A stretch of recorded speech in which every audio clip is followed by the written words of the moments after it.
Hello everybody, welcome back. Up for an off-road here, and today I'm going to be coming at you with a little bit of a different video. I'm going to be going over the top 5 reasons on why you shouldn't buy a Jeep JK. Now again, this is just my opinion, and if you disagree with that, that's fine. Let me know why down in the comments below, and we'll get right into it.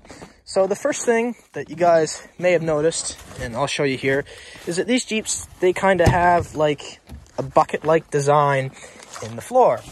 So when you get in here, you put your feet there, and the water just kind of runs down there and collects in the floor. Or if, you know, they leak on the door seal, it runs in, gets in the floor. And if you don't have a good WeatherTech mat or some type of mat like that, the water gets in there, it lays on the floor, and over time it rots the floor out. Now, some people from the factory, they pull the carpets up, they run a line of the floor, or they do it themselves, and you can get mats like these. That'll make a big difference. That'll help it. Or even if you don't have mats like that, you take it inside and you dry it out every couple weeks to keep the water and the salt out of it. That'll make a big difference. And if you stay on top of that, you really shouldn't have any issues. It's not to say that you couldn't, but if you're going to buy one and you're skeptical, that is one of the first things you should check, is pull up the floors and see if they're rusted. But move on to the next thing, is these are not really that great for highway driving or for long road trips. The 2-door being worse, the 4-door being not quite as bad. The 4-door has more room. It's not as squirrely and like slush or light snow or ice, but it's still a Jeep. I'll say that.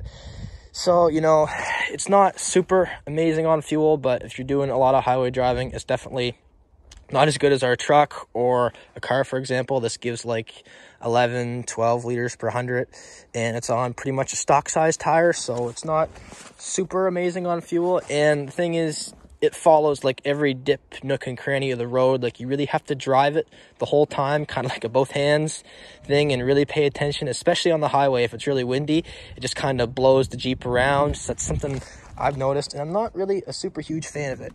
And the next thing is, they leak. Not all of them, you can fix it, but a lot of them, they leak. And I'll show you. A lot of them, they leak up here. Now for the JK, you can buy a little groove that clips in there that'll push that water and make it run back, which will help some, but still, as you can see, I pasted this with Vaseline, which actually solved the problem. It doesn't leak anymore. But what was happening, the water was coming in here, running down, then crossing over down here and leaking onto the floor.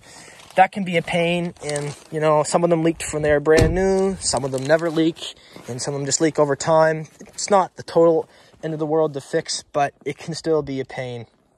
And the next thing is, this is for 2012 Jeeps or older, which have the 3.8 liter engine.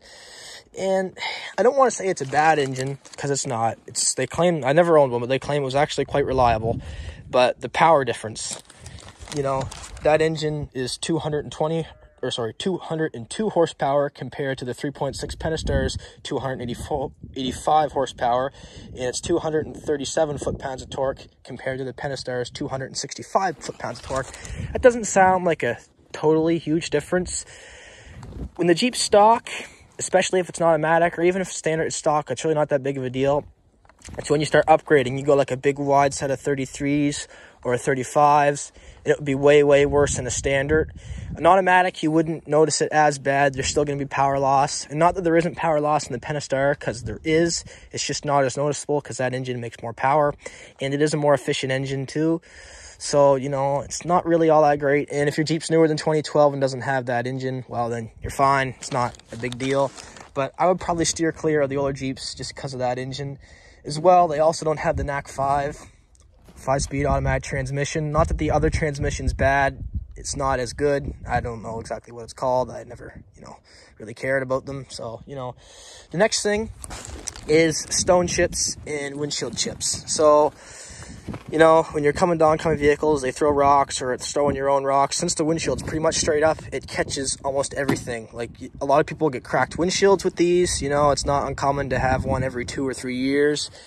And just the 4-doors are way worse because they're longer. They throw chips, or they throw rocks, and it chips the back. Like, the back door hinges would be right around there. It chips them, chips the back fenders, especially if they're painted. You really see it. They're all chipped up. It's not so bad where these are black. These are chipped up really bad, but you don't quite notice it.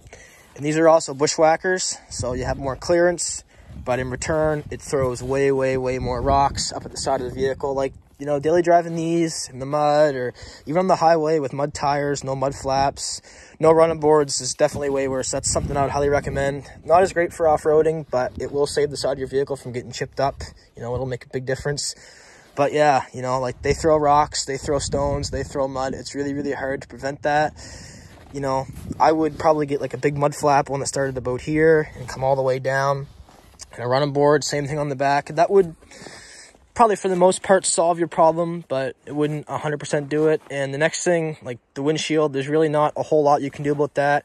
You could get a bug deflector, that would help a little bit, but it's still not going to save you from stone chips. But yeah, that's it for the video, guys. If you thought that was helpful and you want to support me, subscribe. And if you have any ideas you want to see me do for future videos, let me know down in the comments below, and we'll see everyone later.